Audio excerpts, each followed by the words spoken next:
My name's Andrew Hamilton. I'm the Vice-Chancellor of Oxford University.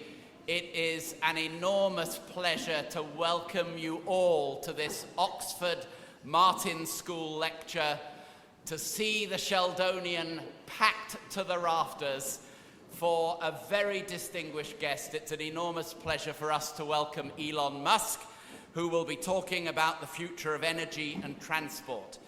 This is a lecture in the series of the Oxford Martin School. The Oxford Martin School, as all of you know, is a very dynamic, a very important interdisciplinary research school here in Oxford, focused on many of the challenges of the 21st century, and of course one of them is transport.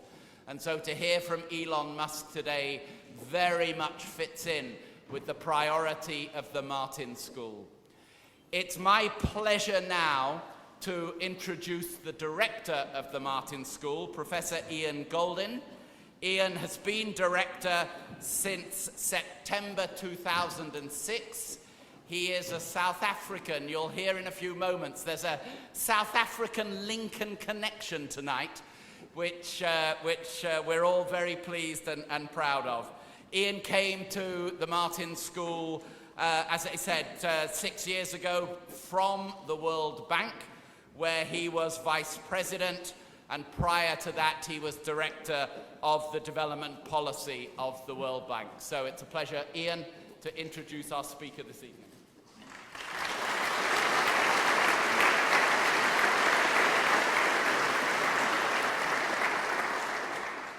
Thank you very much, Vice-Chancellor. Welcome, Elon. It's an enormous pleasure to bring great minds together, and that's why my job as director of the Oxford Martin School is so fun. And meaningful because we are dealing with the greatest challenges of the 21st century. In Elon Musk, we have someone who is focusing on two key areas: transport and energy. He's an extraordinary intellect, but he combines his science with the business acumen and a commitment to society which is unusual. It's the combination of not only business, but also with science and knowing what to apply it for that makes him a really special visitor tonight. An extraordinary talent with the right commitment to deal with the challenges of the 21st century. He's the engineer and entrepreneur who builds and operates companies to solve global environmental, economic, and social challenges. He's the CEO and chief designer of Tesla Motors, you'll see the car outside, and CEO and chief technology officer of SpaceX. At SpaceX, Elon is the chief designer and has overseen the development of the rockets, which have taken it now twice to the space station. They've received the $1.6 billion NASA contract to provide commercial replacement for the cargo, and as he will tell us, no doubt, they have now got a commitment as well to take astronauts. It's the most extraordinary thing visiting the factory, as I was privileged to do, and to see not only the energy and commitment of Elon and his team, but also the originality, just how much of what they are doing is original, how much they are taking away. It has taken governments before. 4 governments have achieved what Elon has achieved. Never before has a private individual done so much, so quickly for space. In addition to his work on SpaceX, as if that wasn't enough, his work at Tesla is developing a car which has now won this year the automobile and the Auto Trends Automobile of the Year. Now, for those of us that don't follow cars, this is the equivalent of winning the the Grammys and the Oscars in the same year, or for us academics, 2 Nobel Prizes. It is an achievement which is quite remarkable, and having driven, he was kind enough to trust his Roadster to me. Having driven one of his cars, I felt like I was in a space rocket. It had this G-force, which I've never before experienced. This car, I believe, will revolutionize transport because it will enable people to see that you can do things without carbon, which were unimaginable before. In addition to this, he started and runs Solar City, which is developing and now the biggest producer of solar power systems in the US. He began at PayPal, which he co-founded, and all of you will know about PayPal. He became its CEO, and then moved on to these other things. The Vice-Chancellor mentioned that we have a South African connection. We went to the same high school, and we both escaped. He went from there to do his degrees at Pennsylvania and at Wharton, and in many ways has moved on from that. But the work that he was doing, including on supercapacitors, has continued to drive a lot of what he does today. It is this incredible combination of vision, bravery, and ability which has had him likened by many to a 21st century version of what Brunel was in the 19th century and Henry Ford in the 20th century. I have no doubt that he will benefit us in ways that we still do not imagine. He exemplifies the ambition of the Oxford Martin School and its interest in solving the problems of the 21st century, and it's a huge pleasure to invite him to address us.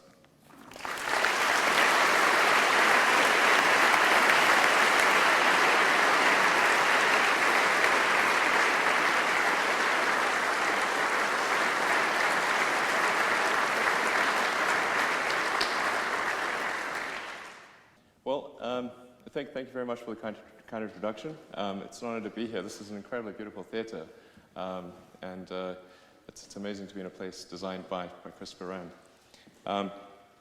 And speaking of Brunel, actually, I'm a big fan of Brunel, and I have 5 boys, and I really wanted to name one of them Brunel, or Eisenbart. I like them. No luck. Hopefully, one in the future. I guess I'll just tell you the story of kind of how I came to be here, or the various things that I did, and maybe why I did them, and hopefully that's a bit helpful. And then we're going to have quite a long question and answer session. So I look forward to feel free to ask me any question, no matter how provocative or challenge what we're doing. I'm actually always interested in negative feedback, actually. So the way I started out was I did start out in South Africa, went to Pretoria Boys High, and then left actually by myself initially to go to Canada, and then the US to college. And graduating from undergrad, I had to sort of make a decision.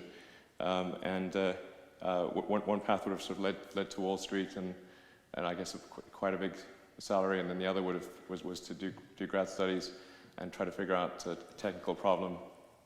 And I didn't much like the first one, so I decided to go out to Silicon Valley and go to Stanford and try to work on ultracapacitors for use in electric vehicles. And I do actually think there's potential for a significant breakthrough in that area, and actually to have an energy storage mechanism that's better than batteries. It's not necessary for transport to go electric, but I think it is. It's something that would accelerate that.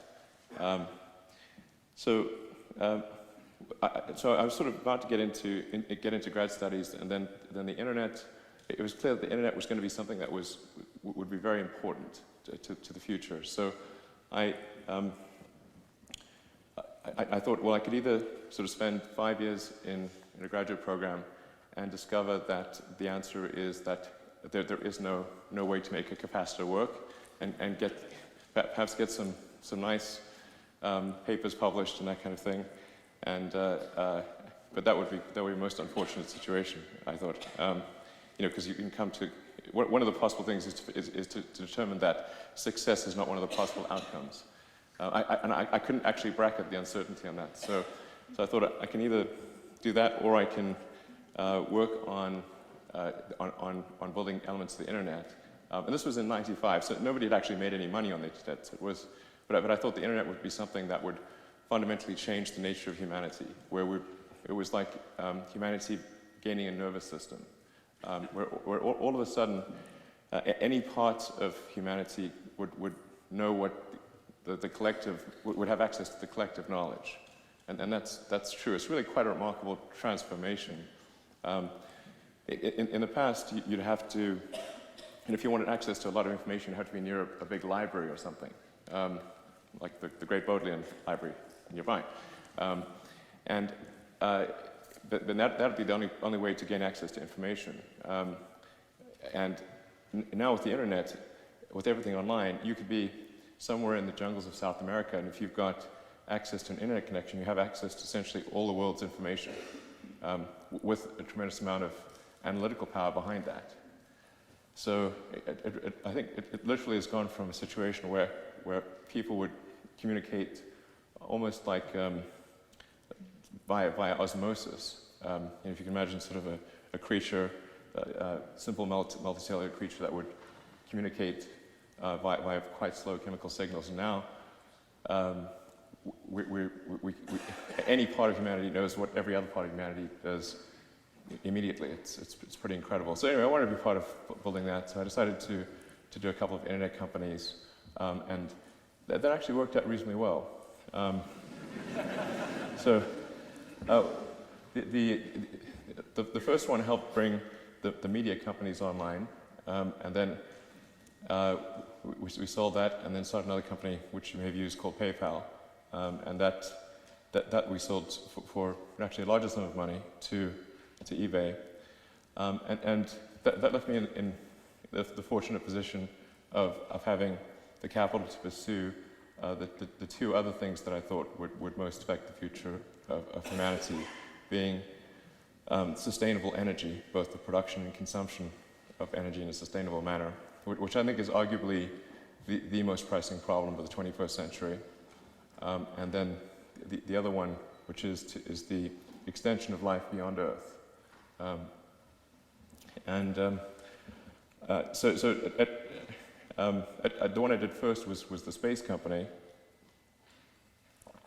and the genesis of that is kind of interesting, because at first I didn't think that it would be possible to create a rocket company, and I thought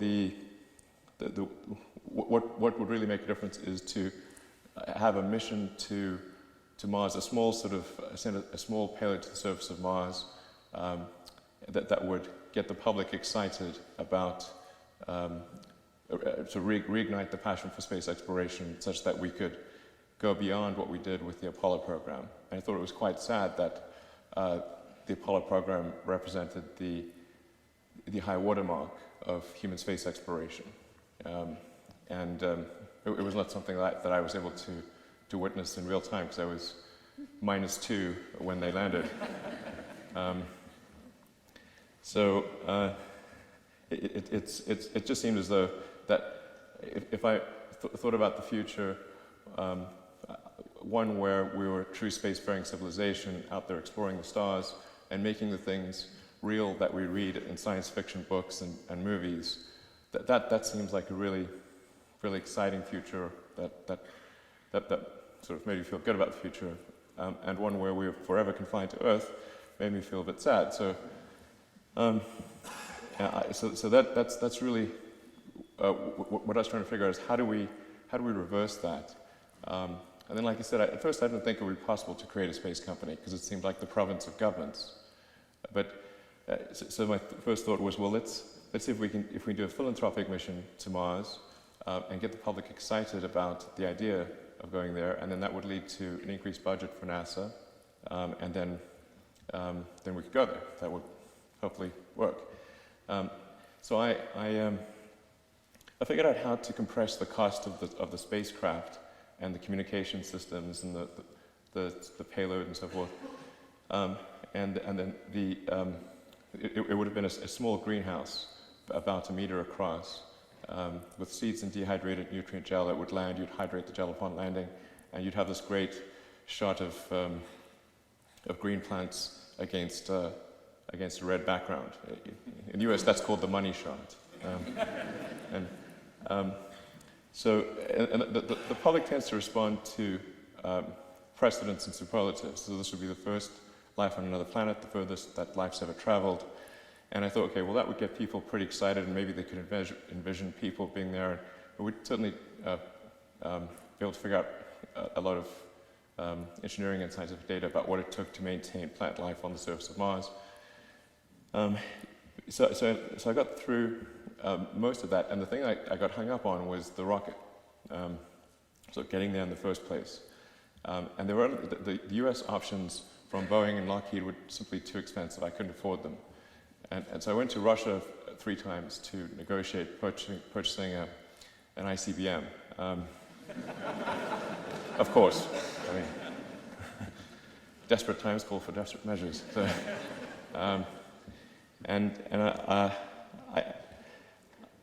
I went there, so I did 3 visits there, and at the end of it, I was able to negotiate a price, actually, to buy 3 of these things, 3 of the largest ICBMs in the Russian fleet. But they were still pretty expensive, and by the 3rd trip, I actually came to the conclusion that I was operating under the wrong premise, that I was actually mistaken about the willingness to send people to Mars to expand the space frontier. And it actually, in retrospect, was quite silly of me to think that people were not interested in such a thing or had lost the will to do this. In fact, people had really thought that it's not possible or not possible for an amount of money that wouldn't materially affect their standard of living. So I came to the conclusion that even if we succeeded in doing this mission, that wouldn't be enough. That would perhaps add a little bit more to the will to do it, but it wouldn't make it clear to people that there was a way. And this is a case of sort of almost the opposite. I think if you can show people that there is a way, then there is plenty of will. So after that 3rd trip, I'd learned a lot more about rockets at that point, and I held a series of meetings, just sort of brainstorming sessions with people from the space industry to try to understand if I was missing something fundamental about the ability to improve rocketry. And this is where I think it's helpful to use the approach, the analytical approach in physics, which is to try to boil things down to first principles and reason from there, as opposed to reasoning by analogy. And the way this applied to rocketry was to say, okay, well, what are the materials that go into a rocket? How much does each material constituent weigh? What's the cost of that raw material? And that's going to set some floor as to the cost of the rocket. And that actually turns out to be a relatively small number. Certainly well under 5% of the cost of a rocket, and in some cases closer to 1 or 2%. And so I call it sort of maybe the magic wand number. So if you had a pile of the raw material, piles of raw materials on the floor, and you could just wave a magic wand and rearrange them, then that would be the best case scenario for a rocket. And so I was able to see, okay, well, there's clearly a great deal of room for improvement, even if you consider rockets to be expendable.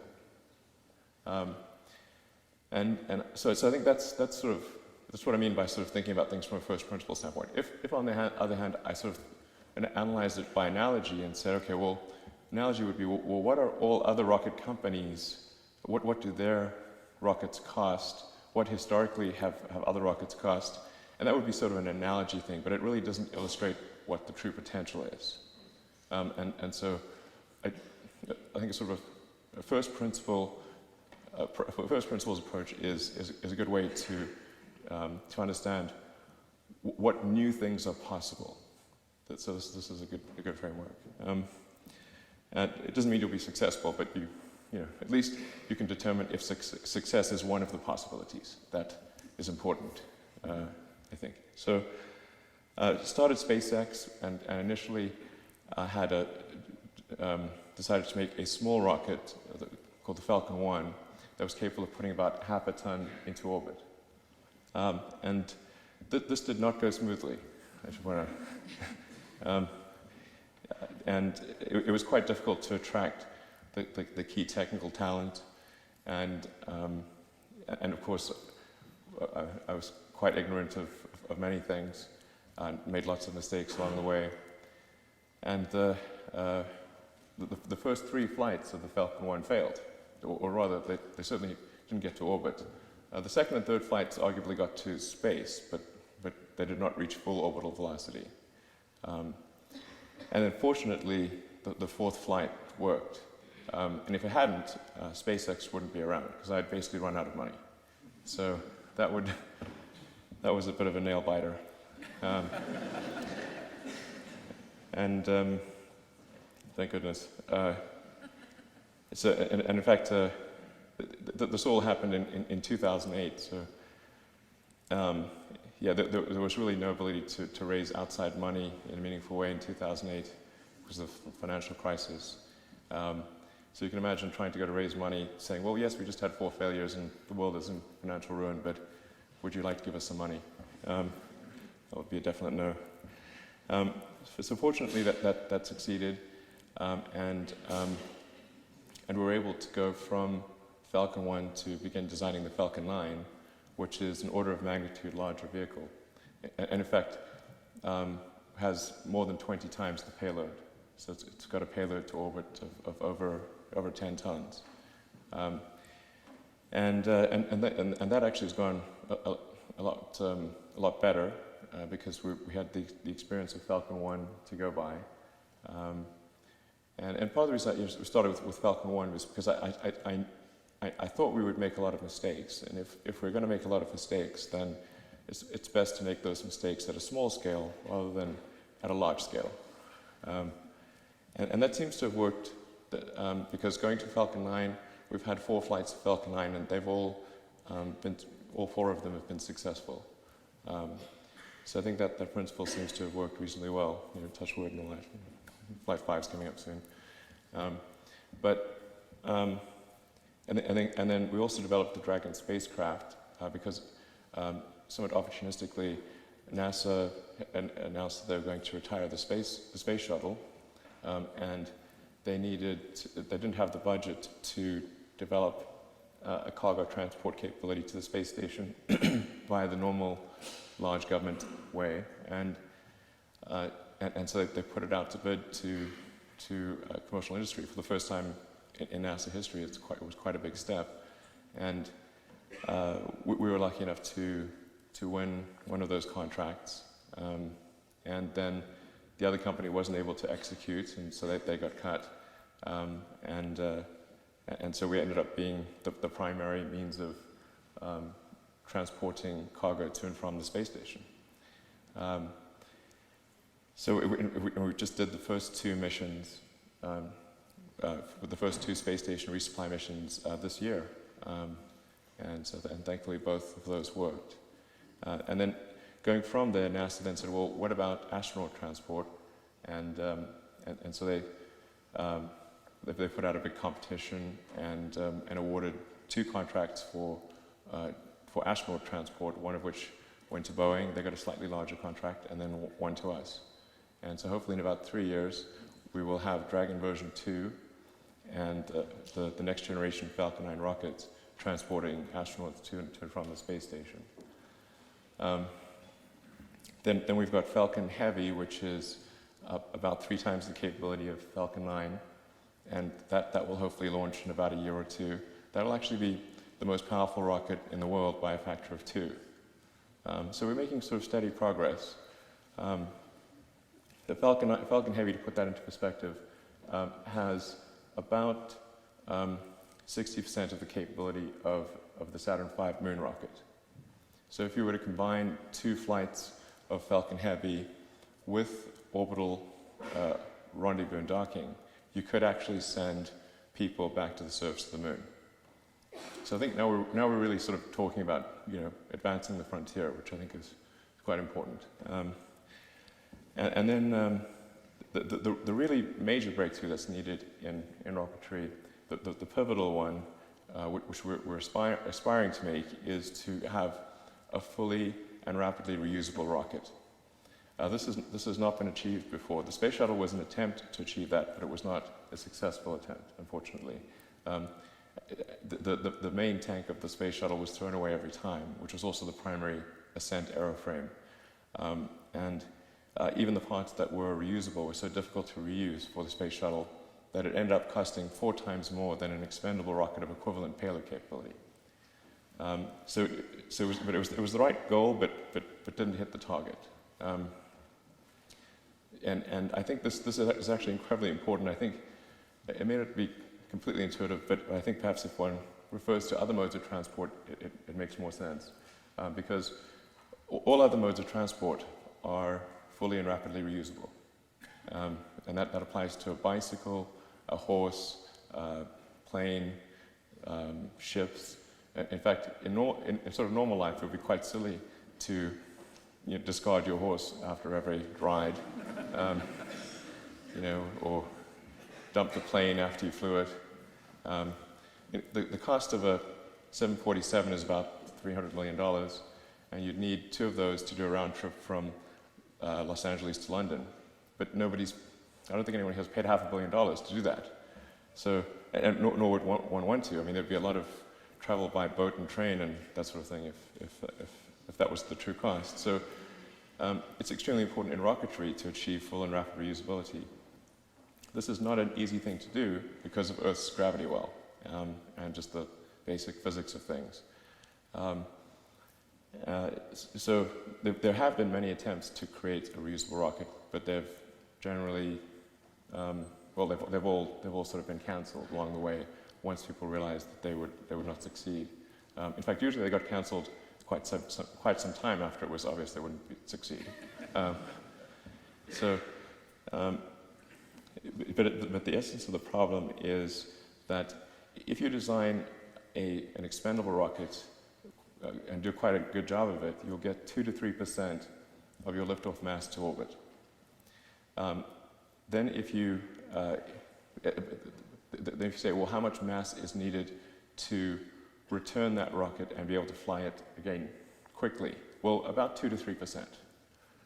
So you can basically get nothing to orbit, is the way it's been in the past. So in order to do something useful, what you have to figure out is how do you get a much larger percentage to orbit, let's say ideally on the order of 4% of your liftoff mass to orbit in an expendable configuration, and then compress the reusable elements down to about 2%, so you have a net payload to orbit of 2%, and then you could really have something that's quite useful. And the cost of the propellant is only about, let's say, 0.3% of the cost of the vehicle. If you take Falcon 9, for example, which uses quite expensive fuel, relatively speaking, I think there are lower cost options. The cost of refueling or reloading propellant on Falcon 9 is about $200,000, and the cost of the rocket is $60 million. So it's just like a plane. I mean, it's just, if you were to refuel a plane, not very expensive. If you want to buy a new plane, very expensive. At this point, I'm really reasonably confident that it can be done, and now it's a question of executing to make that design work, and seeing if there are any gotchas. And there'll probably be a few craters along the way, so I'm not expecting this to be a smooth journey. As long as the rocket doesn't land on anyone, it'll be fine.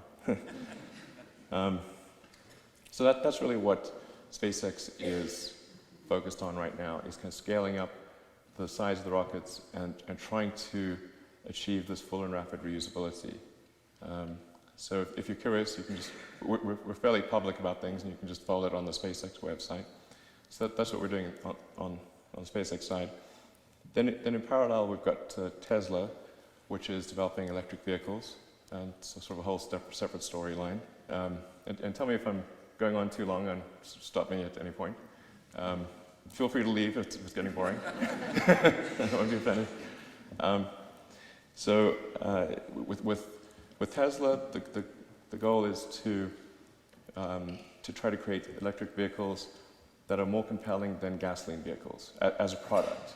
I mean, the fundamental issue we have in energy and transport is the tragedy of the commons. You know, we've got the CO2 capacity of the oceans and atmosphere that is unpriced, or mostly unpriced. And so it's almost like we're sort of dumping garbage in the atmosphere, and nobody's paying for garbage collection. So it's a most unfortunate situation, because there are quite significant vested interests in oil, gas, and coal with enormous amounts of money. It's quite a difficult battle to fight, and you can't expect them to simply roll over and commit suicide or something. They will fight it hard, and they have been. And so, unfortunately, it requires fighting hard back and creating products in the absence of there being a tax on CO2, creating products that don't rely on the relative economics of using hydrocarbon fuels versus electric cars. And so that was our goal from Tesla from the beginning. And I'm really I'm excited to see that we've achieved that goal actually with the Model S, which was, as was mentioned, Model S was recently awarded top honors by. It was awarded sort of Car of the Year and Automobile of the Year, and that was against a very difficult field of gasoline cars. And so I'm hopeful that this will be seen as a pivotal moment in transport where people finally appreciated that an electric car could be better than a gasoline car. And then going into the future, our goal with Tesla is to keep refining the technology, increasing the scale of production, and make a mass market electric car that almost anyone can afford. That's step 3 on the strategy. So step 1 was a high price, low volume. Step 2, mid price, mid volume. Step 3, low price, high volume.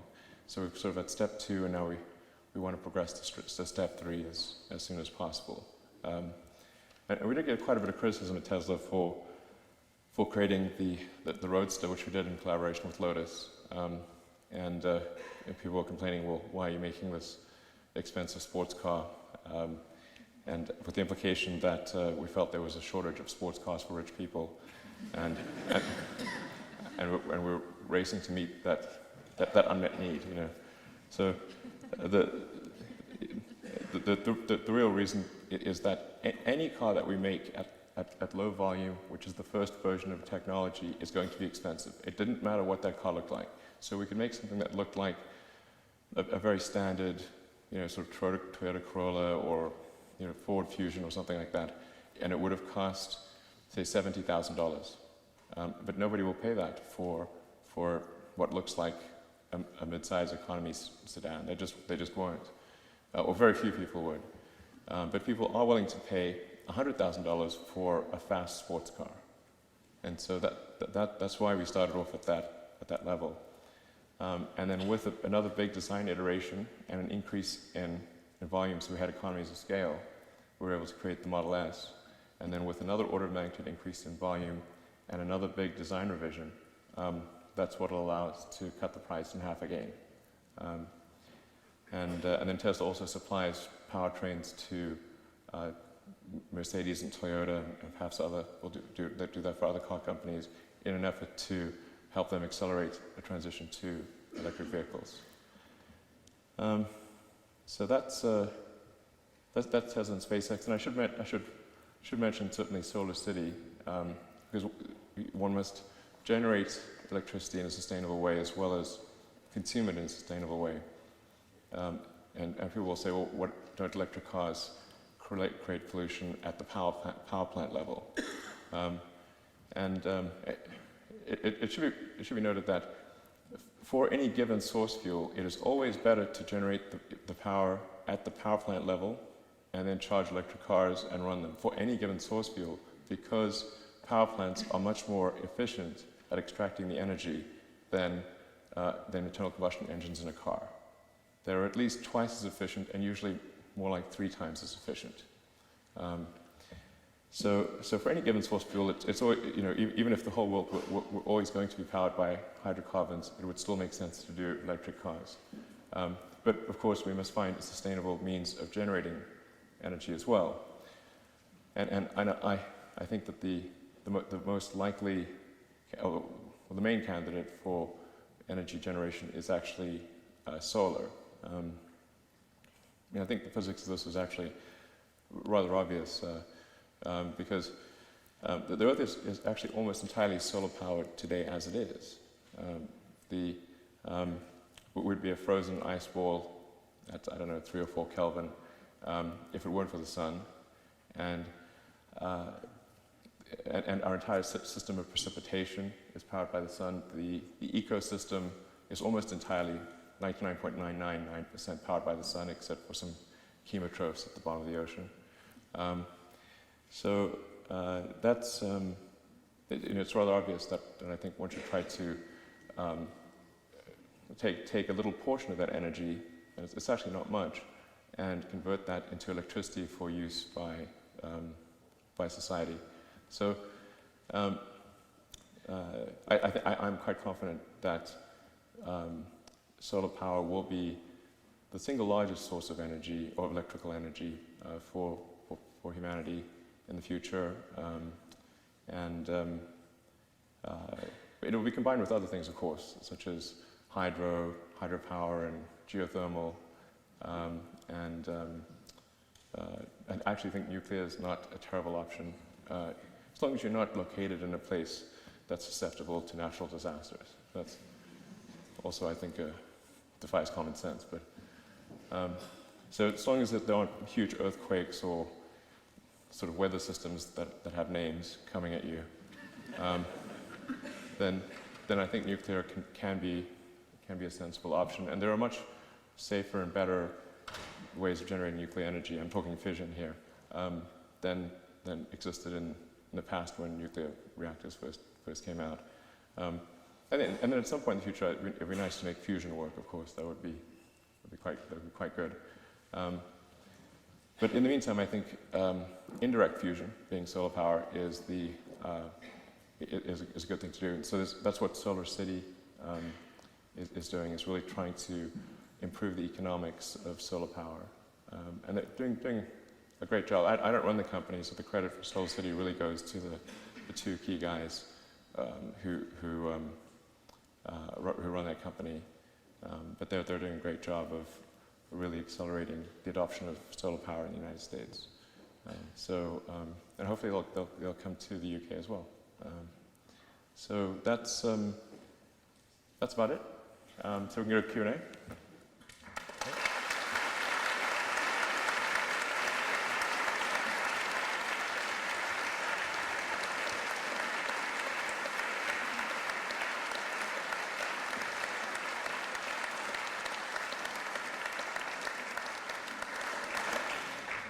Thank you so much, Elon, for that. You make it sound so easy. If only a small fraction of us could achieve that in our lifetimes, I think we'd be absolutely delighted. But thank you, too, for agreeing to take questions and answers. I know that's what you really were looking forward to today. So we have a roving mic. We have some time. And please keep your questions clear and concise. To Elon. I'm afraid there's no microphones at the higher level. It's going to be difficult for the people carrying the roving mic to get up to the higher tiers. So if you want to ask a question, come down to this level of the Sheldonian. Who'd like to go first? Lord Rees over here. Well, amazing talk. Can I be greedy and ask two questions? Absolutely. One of the constraints on both your projects is the energy isn't concentrated enough.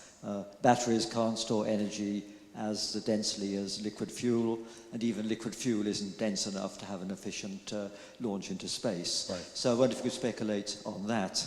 And the second question I wanted to ask is about robotics in the future.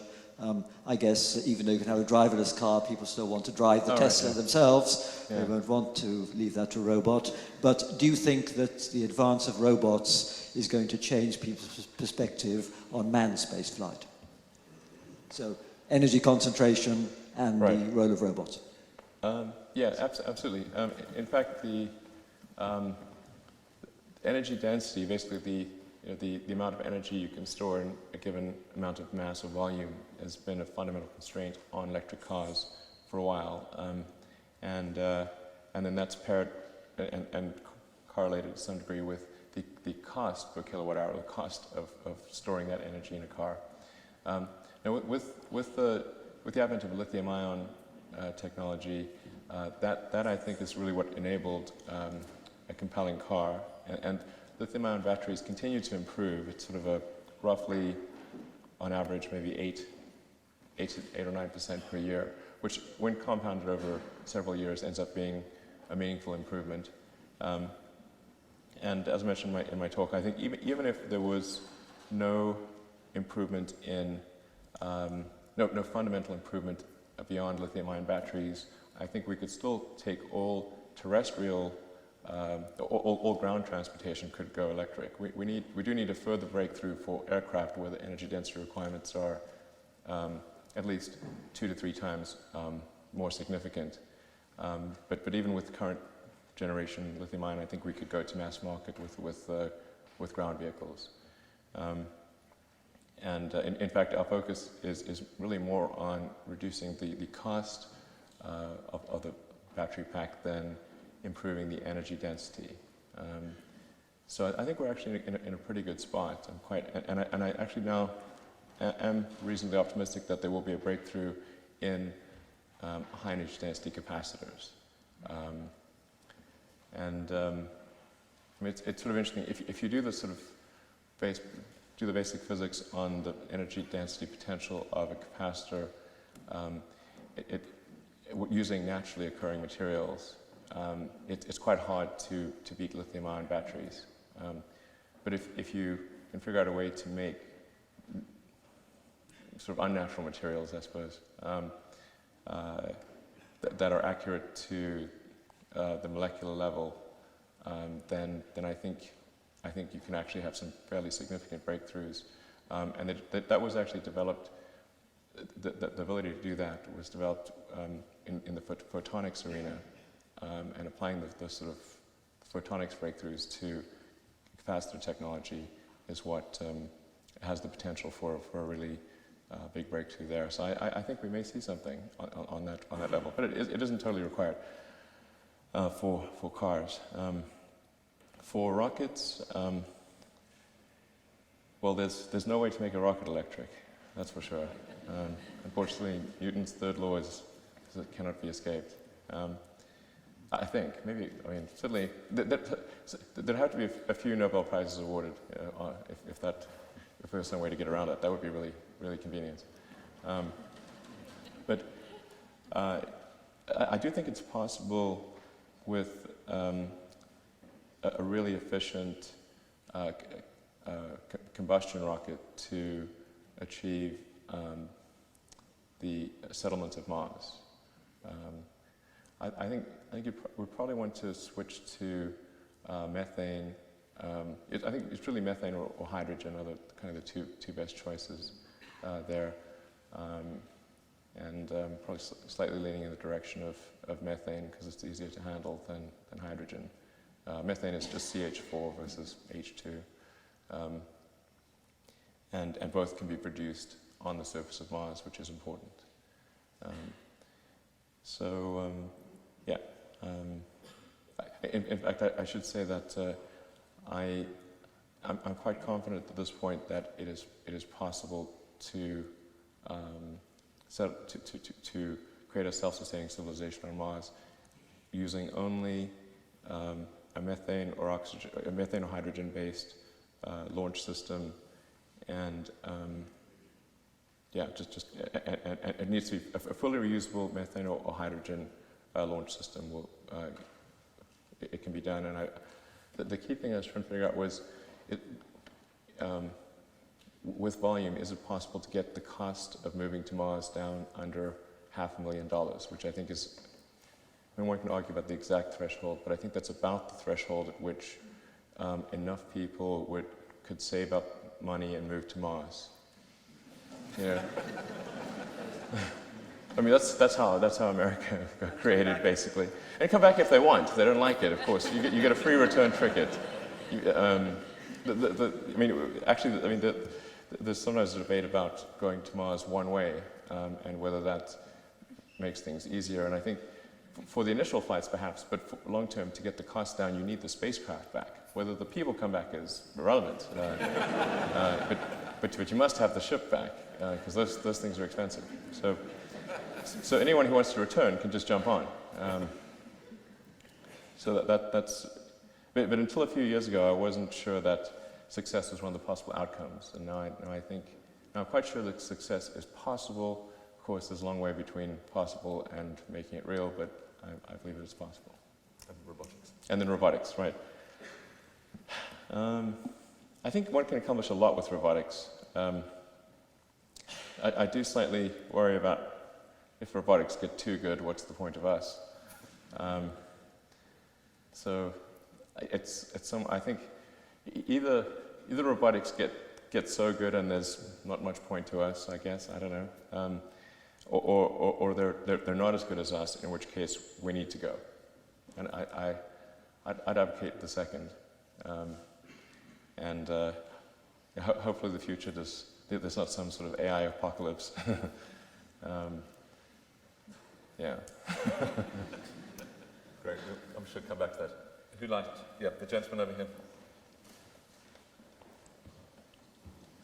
Good evening. Thanks for taking questions. I just had two brief questions, one on Tesla and the second one on SpaceX. I was wondering if you're familiar with the Sabre engine, the hybrid engine, which is, there's a team of hardworking Rolls-Royce engineers working on it in the Oxfordshire cluster at the moment. It's a hybrid engine that breathes air on the way up. Oh. And you talked about it earlier in your talk, that you're specifically looking at reusable space delivery vehicles and rockets. So that was the SpaceX one, and the Tesla one was, what happened to the original Tesla prototype, the Mule 1? Yeah, well, we still have the original Mule 1 of the Tesla Roadster. Here I should give credit to a small company in Southern California called AC Propulsion that had a vehicle called the T0. So our very first Mule was really taking a Lotus Elise, kind of jamming a AC Propulsion powertrain into it, and then sort of making it drive. We originally thought that, well, it would be.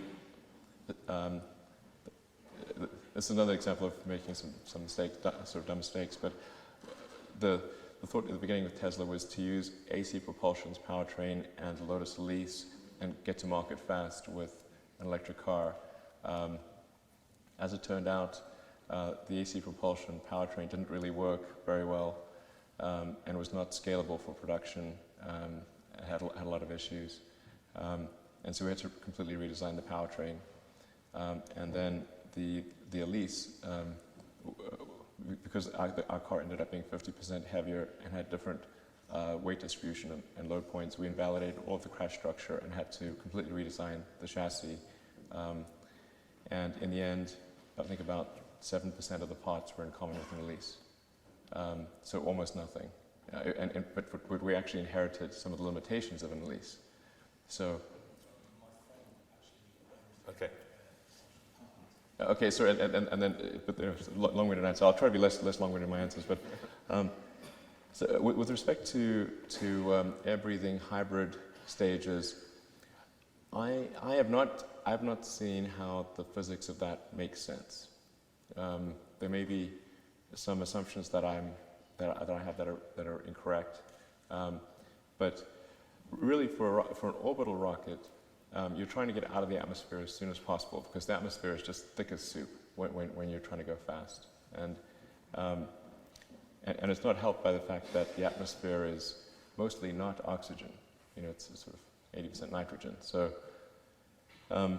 mostly what you're air breathing is chaff, not wheat. And having a big sort of intake is like having a giant brake. So the braking effect tends to overwhelm the advantage of ingesting 20% oxidizer. So you could just make, say, the boost stage 5 to 10% larger and get rid of all the air breathing stuff, and you're done. So. Thanks, Elon. The gentleman down here. I should say that this is being filmed, so if any of you don't want to be filmed, either don't ask a question or else tell the people who are filming up here afterwards that you'd like your questions extracted. But the assumption is that you're happy to be on record. Good evening. With the new technologies that has made the availability of shale gas really cheap, and with the boom of the US energy sector, do you think there'll be a limitation in the development of sustainable energy in the coming decade because of the new energy boom that US is facing right now? Yeah, that's a good point. Obviously, new technology and innovation can have a downside, and one of the downsides is the ability to extract far more hydrocarbons than we thought were possible, including, once you start getting into deep methane or deep natural gas, you're actually tapping into things that are not related to dinosaur fossils. Methane is a naturally occurring gas. There are places in the solar system where where the atmosphere is primarily methane. So it does not require organic origin. So if we dig too deep for methane, we're actually going to a level that has never been seen before, not even in the very earliest history of Earth. So that's very dangerous, I think. But that's why I think it's important for electric cars to be able to compete without economics being a factor. But I think it is very dangerous to be extracting vast quantities of hydrocarbons from deep within the Earth and putting them in the atmosphere. Sooner or later, something very bad will happen, and yeah, it's just. There are a lot of people, particularly in the U.S., who are vehemently against electric cars and sort of sustainable power. It's quite difficult to reason with them, actually. And they'll say, well, some scientists don't think it's a problem. And I'm like, well, okay, you can find some number of people that will disagree with anything. This actually reminds me of the tobacco industry, where for the longest time they were actually complaining that you'd see ads where they claimed tobacco was healthy for you. I mean, hard to believe these days, but and then there were these reports where there seemed to be some correlation between lung cancer and smoking, and they're like, oh, our scientists have conducted experiments and they show there's no relation at all. It's complete nonsense, and so it got to the point where almost any reasonable scientist would say that yes, of course, smoking causes lung cancer and all sorts of other bad things. Not definitively, but it's extremely likely. And yet the tobacco industry would still say, oh, scientists disagree because 1 or 2% of the scientific community didn't feel that way. And that's kind of, and then the public just hears scientists disagree. They don't hear 99% of them think it's stupid. Yeah, so it's definitely a tough thing, and hopefully that transition occurs before it's too late. There's already quite a bit of momentum in the direction of climate change, and accelerating the removal of hydrocarbons from the crust and placing it in the atmosphere is I think, just very unwise. So anyway, that's why I think it's the biggest problem of the 21st century. So. The gentleman there, yeah. You're an incredibly successful and very modest man, but my question's about failure. I don't know about modest. I think we'd all think you're modest. So. My question's about failure. So I was just wondering, what are you trying at the moment, or what do you think you'll attempt in the future that you're not expecting to succeed at?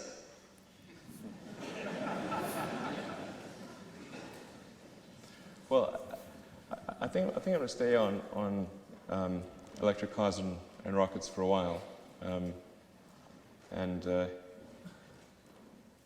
Yeah, it was actually never never my intent to run Tesla. I kind of, because running two companies is quite a burden, actually.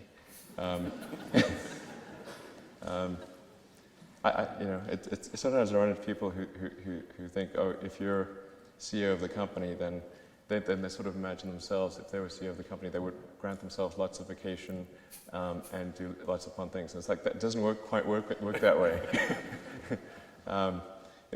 What you actually get is a distillation of the worst things going on in the company. It's like, anyway, so the idea of taking on something more is very frightening. But I mean, possibly at some point in the future, certainly not the near term, there are. I think there's an opportunity to create an electric jet, essentially, and I do think one could create an electric jet that is really exciting. Something that would be supersonic, vertical takeoff and landing, pure electric, and just a big leap forward. I think that's a distinct. I'm quite confident it's doable, provided that there's a rough doubling of the energy density in batteries or capacitors. Or, basically around the 500 watt-hours per kilogram level is where it starts to make sense. And then there's, I do think there's the possibility of kind of a fifth mode of transport, which I've talked about, kind of mentioned tangentially, which is like I call kind of the hyperloop, and I'd like to sort of publish something about that maybe in the next month or two, once Tesla's at steady state production, and I want to flesh it out a little bit so that and pre-address some of the rebuttals that people will come up with, rather than just sort of put it out there and then have the rebuttal occur and have an unaddressed rebuttal. But I guess a way to think of it is it's like a cross between a Concorde and a railgun. Right, well, we look forward to hearing about the gentleman with the blue shirt at the door. Then we'll come this side.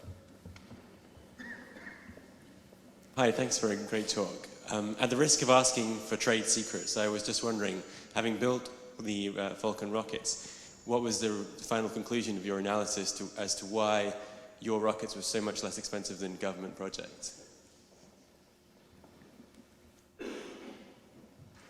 Well, there's not a the full answer is quite complicated, and requires at least some understanding of how rockets work. And but if you divide a rocket into the cost of the engines, the airframe, the electronics, and then the launch operation itself, those are the marginal cost drivers. And then there's the fixed cost of the company, which is which you divide over the number of launches that take place. But just looking at the marginal cost drivers, it means you have to make a significant advancement in engines, significant airframe, electronics, and launch operation. In fact, it would be easy to point out one of those areas, but success in one of those areas would only have a small effect. So let's say you had free engines. Well, that would only reduce the cost of the rocket by probably 30%, the cost of launch by 30%. And so that's not much, that's not a huge breakthrough. Or free electronics or free airframe. You actually have to compress all of them quite a bit. And then, like I said, you have to make them reusable. I can give sort of an example, an illustrative example in the airframe that may be helpful. The normal way that a rocket airframe is constructed is a machined isogrid. And that's where you take high-strength aluminum alloy plate and you machine stiffeners into integrally machined stiffeners into the plate. And I apologize, this is going to go a little slightly technical, but imagine you sort of have a plate of metal and you're just cutting triangles out of it. And that's normally how rockets are made. And most of a rocket is propellant tanks, so these things have to be sealed. So they have to maintain pressure and everything, and they have to be quite stiff. So that's normally how it's done. Then the approach that we took is rather to build it up, and to start with skin sections and friction stir weld stiffeners into the skin sections. This is a big improvement, because if you machine away the material, you're left with maybe 5% of the original material. So you have a 20 to 1 roughly wastage of material, plus a lot of machining time, and it's very expensive. If you can roll sheet and stir weld the stiffeners in, then your material wastage can be 5%. So it's the inverse, essentially, where you know, instead of having a 20 to 1 ratio, you've got maybe a 1.1 ratio. It's you know, instead of having 95% wastage, it's 5% wastage. It's a huge improvement. And then you can actually improve the mass fraction too, because if you have stir welded stiffeners, you can increase the profile and geometry and improve the geometry of the stiffeners. So you can have something which is, say, 5 centimeters tall, whereas if you machined it from a plate, it would be limited to the thickness of the plate, which may be 2 or 3 centimeters tall.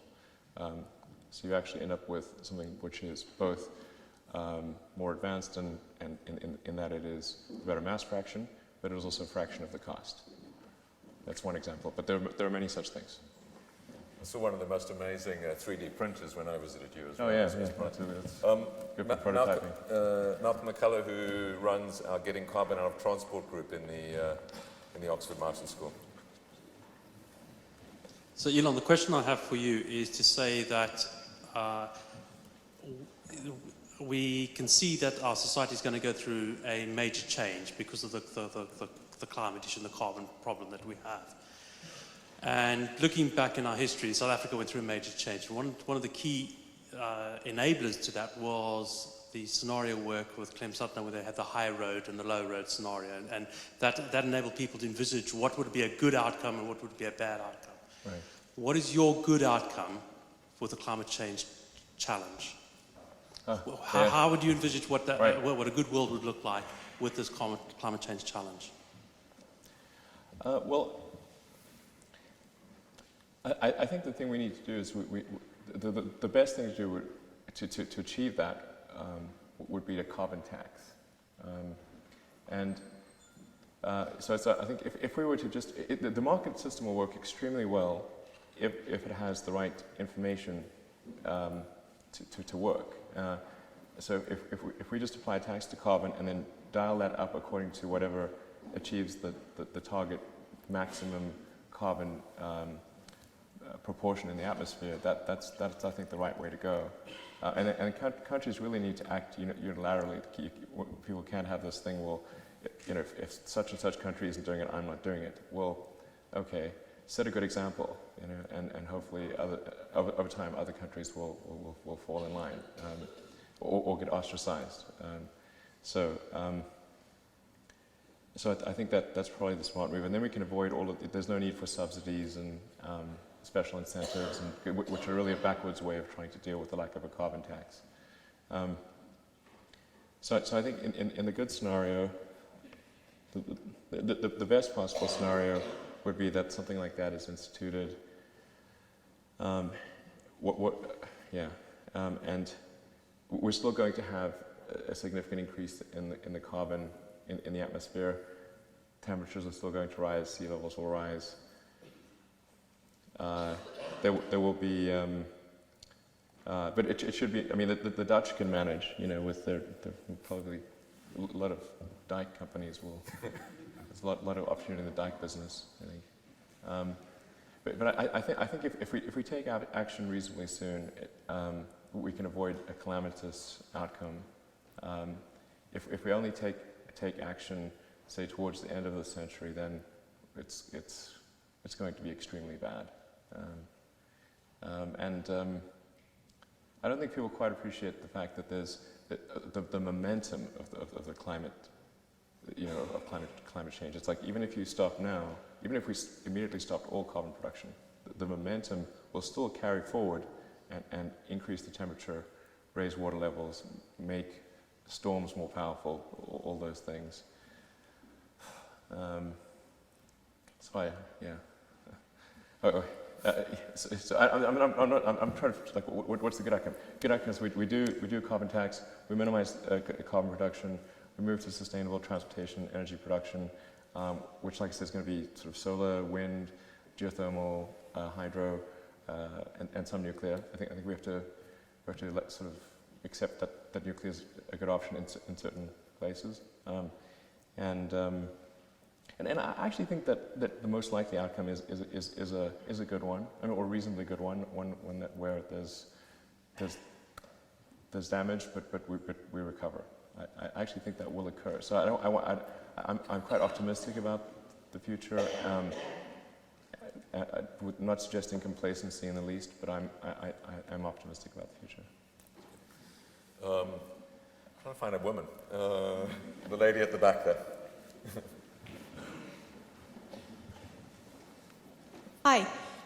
Please excuse the pessimism of this question, but could we expend so much energy running around on the surface of the planet that we don't have enough to eventually get off it to another planet if we wanted to? And if so, how long might we have to that point?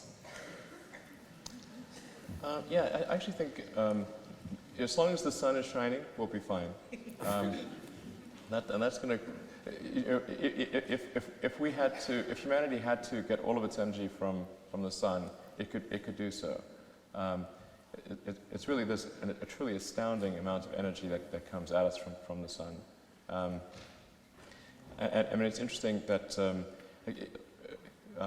if you took the land area used by nuclear plants, including the stay-out zones and everything, and said, okay, what generates more power, the nuclear power plant or just covering it with solar panels? In most cases, it's solar panels. Just the area used by the nuclear power plant in solar panels would generate more energy, because you actually have to have a big stay-out zone. You can't just put a nuclear power plant out in the suburbs and with a bunch of people around it. So you have to have this big clear zone. And so they use a lot of area, but just to give you just a sense of how much power can come from the sun, this is literally true, what I've just said. The gentleman with the red jumper there. Hi, thanks very much for your talk. I think you're a visionary. So you talked earlier about setting up a sort of colony on Mars, and you've talked before about hopefully retiring onto Mars. My question is just why Mars, right? So people have talked about upper atmosphere of Venus or various moons. So like why? Definitely not Venus. Why? But like why Mars? Oh. So. Oh, okay. So just by process of elimination,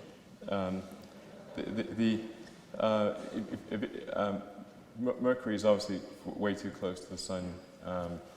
You definitely get. I mean, there's maybe some narrow habitable zone on the backside of Mercury, but I think one's sort of asking for trouble on that one. And then Venus, Venus should be a lesson for what Earth could become, in a worst case scenario, which is a sort of a superheated, high pressure, in the case of Venus, acid bath. So it's literally a high pressure, high temperature acid bath. So definitely not a good place to make another. I think the most that any probe has even lasted on Venus is measured in hours. And then the Moon is close, but it's really a small rock, that's just circling Earth with no atmosphere. So very limited amounts of water ice that are sort of in very permanently shadowed craters, and and then it's got a 28-day rotational cycle, which isn't great for plants. So it would be quite tough to make a self-sustaining civilization on the moon. So then coming to Mars, Mars is definitely a fixer-upper of a planet. You know, it's not perfect, but feasible. I mean, it's got a rotational period of 24.5 hours, so remarkably similar to Earth. It's got just under half Earth's gravity, so it's a lot closer gravitationally. It's got a lot of water ice. Almost all of Mars has water bound up in ice form in the soil.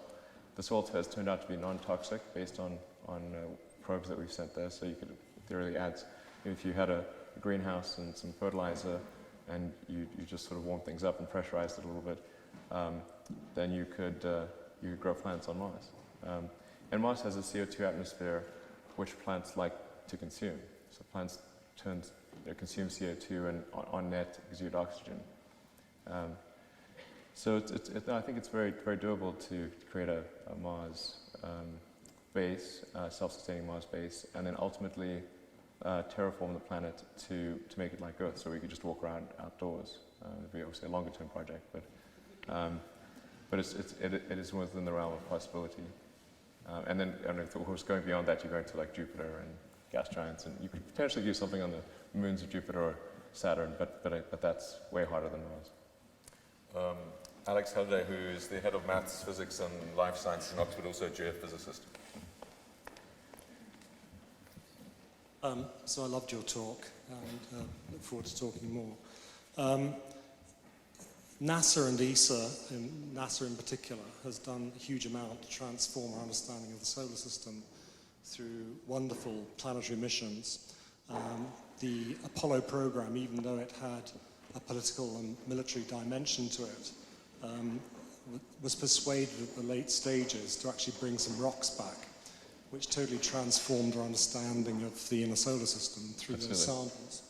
So the way things are going with you, can you tell us how you envision private space exploration taking over from major space agencies and JPL and organizations like this in the future? With this move towards privatization, how are we going to be able to address scientific priorities as opposed to commercial priorities in solar system exploration? Sure. I think space exploration is going to be a mixture of private and government activities, and in fact, for SpaceX, there are many things we want to do to enable scientific missions and enable NASA and JPL to be able to and ESA and others to do much more for a given budget. In fact, we've had a number of conversations with JPL, which is located quite close to SpaceX, about using our Falcon rocket and Dragon spacecraft, because version 2 of the Dragon spacecraft will have propulsive landing capabilities. So version 2 of the Dragon spacecraft will be able to land on any liquid or solid surface on in the solar system. So there's the potential to turn that into a generalized science instrument delivery platform for anywhere in the solar system. And then, if you conceivably, one could figure out how to do a sample return. If you were to land Dragon and have a smaller sort of sample return rocket housed within the Dragon spacecraft that could return some Martian regolith, that would be pretty cool. So we're exploring some ideas there, and I think we'll see at least some science missions being done in the future, and maybe a lot of them. It's still at the early stage. But we do have we have Jason 3, which is a joint NASA ESA mission that's going to be launched on one of our rockets in about 2 years. And then, of course, we're supplying the space station. So I think it's going to be a mixture of government and commercial. I'm for whatever means will make it happen. So I'm not, hard over on commercial or government. I'm just whatever works for all practical purposes. Lillian Martin here. Is it too early to think about establishing some, not rules, but some attitude toward the commons? Let it be common, because you know that the entrepreneurs are going to go and try to mine things there. There are many valuable minerals and things on Mars. And to keep it from being exploited, what kind of thinking do we have to do now? Well, I don't think it's going to be economical to mine things on Mars and then transport them back to Earth, because the transport costs would overwhelm the value of whatever you mined. But I mean, there will likely be a lot of mining on Mars that's useful for a Mars base, but unlikely to be transferred back to Earth. I think the exchange of the economic exchange between, say, a Mars base and Earth would be mostly in the form of intellectual property. Anything that can be transmitted by a photon. I think that's the most likely exchange of things that will occur. But I mean, so I don't think we need to worry too much about sort of exploitation of Mars. Essentially, it's I mean, that would be a high-class problem to deal with, that's for sure. Okay, lots of hands up the back. The gentleman with. Hello. Just want to ask two quick questions real quick. We've been having a lot of argument about the food versus fuel debate. I just want to get your take on the use of biofuels as a means of transportation. And also, the use of electric cars is most likely to put some sort of strain on the electrical grid of our cities. I just want to ask what kind of adaptations you would like to see done to the transmission grid. Sure. I'm not the biggest fan of biofuels because I think it's difficult. You know, again, I try to look at things like just calculate the basic physics of it. I mean, really elementary stuff, and say, okay, well, what percentage of the incident sunlight is bound up in usable chemical energy, and then once you have that chemical energy, how much of that is then translated into electricity? And you have to compare, of course, that total efficiency with just having solar panels. And I mean, unless I've made some really dumb mistake, which is possible, but you're about 100 times off with biofuels. I mean, at least 2 orders of magnitude. So essentially, what it boils down to is how many, what's your watts per square meter of electrical energy generated with the best case biofuel. I'm not talking about, like, take every assumption and maximize it. So don't say, oh, well, maybe there's somebody could invent something better. Say, what is the best, just envelope the whole thing.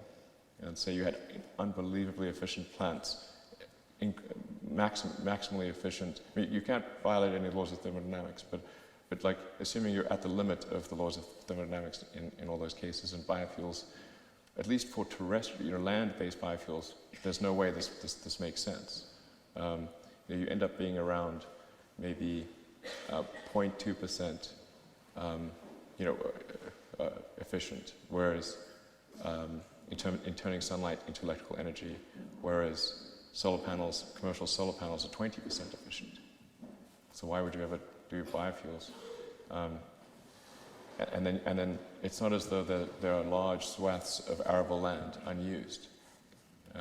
So you have to say, well, if you go with biofuels, it's going to either result in wilderness being cultivated or an increase in food prices.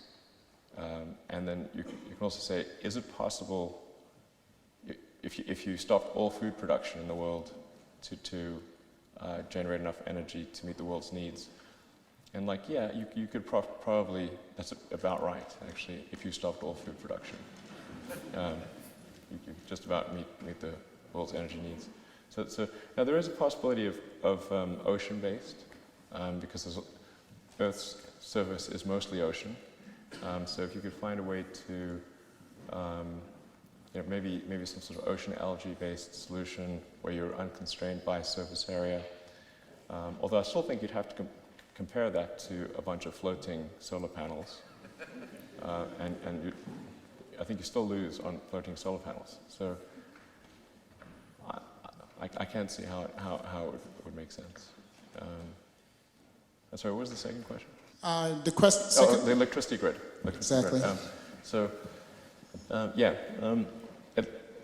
At some point, there need to be improvements to the electricity grid, but because there's a huge disparity in the peak energy use during the day and the energy use at night, and most charging of electric cars occurs at night, and we have quite a strong empirical basis for concluding this, because we can look at all of our customers and plot their energy usage, and it's very predominantly at night. It's just basically just like your cell phone. You go home, you plug it in, and it charges overnight. And there's the electricity grid has to be sized for the worst second of the worst day of the worst year, with some power plants not functioning. That's how electricity grid should be sized. Sometimes it doesn't work out that way, but and so most of the time you have huge amounts of excess capacity, and so in the US there was a study done. You always have this studies done on all sorts of things. Some are complete nonsense. I love the word studies say. But I think the study is actually probably accurate, that you could replace about 70% of the passenger miles in the United States, at least. I'm not sure how to apply to Britain, but 70% of the passenger miles with no changes to the grid, assuming charging occurred predominantly at night. And then if you combine that with increased use of solar panels on houses and businesses, so you have localized power generation. And the nice thing about solar power is it tends to match energy usage, because you're just generating power during the day and that's when you tend to use the most power. And particularly on summer days where you have air conditioning running. And air conditioning is a huge consumer of electricity. And you generally only need it when it's warm and sunny. So that's when you need it most. So I think we're okay on the grid front, at least for the near future. It's only going to become a problem once, let's say, electric vehicles are at least approaching 10% or 20% of the vehicles on the road. And then I think we'll be able to address the problem on a fairly localized basis. I'm afraid that's all we have time for. I know many of you have your hands up. We will be running a blog, and we'll try and encourage Elon to engage when he has a second in his time as well. And clearly, lots of different things happening in the Oxford Martin School around this that we'd like to engage you all in as well. I'm going to ask the Vice-Chancellor to make some concluding comments. Ladies and gentlemen, it's worth remembering that the great breakthroughs in exploration of the world in past centuries came from this combination that's been touched upon in the question time of government sponsorship but private genius and drive.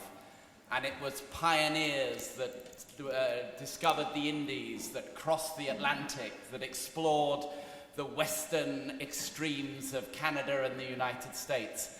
And I think you'll agree with me today that we have heard this evening a true pioneer. And as we imagine the possibilities of space exploration, we've heard tonight some of the possible solutions that might take us there. Like Ian Goldin, I had the great pleasure to visit Elon at SpaceX in Los Angeles. It's hard to describe the scale of the ambition, the scale of the enterprise as the rockets are being built. You see not only a real focus and dedication on solving practical problems in this vast, many football field size factory, not only rockets being built, but also soaring ambition in the new designs, the carrying of astronauts, as we've heard, trying to turn the rockets into reusable vehicles. And I think today we've really had an insight into the way Elon's mind works. And I think it's given us all an object lesson in innovation. And you know, don't limit your ambitions. Go back to first principles. Be ready to make lots of mistakes, but not so many that you run out of money. Right. Exactly. And perhaps the last and most important of all, don't buy ICBMs from the Russians. Right. Ladies and gentlemen, it's been a fascinating lecture, a fascinating question and answer session. Let me thank all of you for participating in it so wonderfully. But most importantly, would you join me in thanking Elon Musk for coming to Oxford, for visiting us, and for giving us such a wonderful exposition this evening.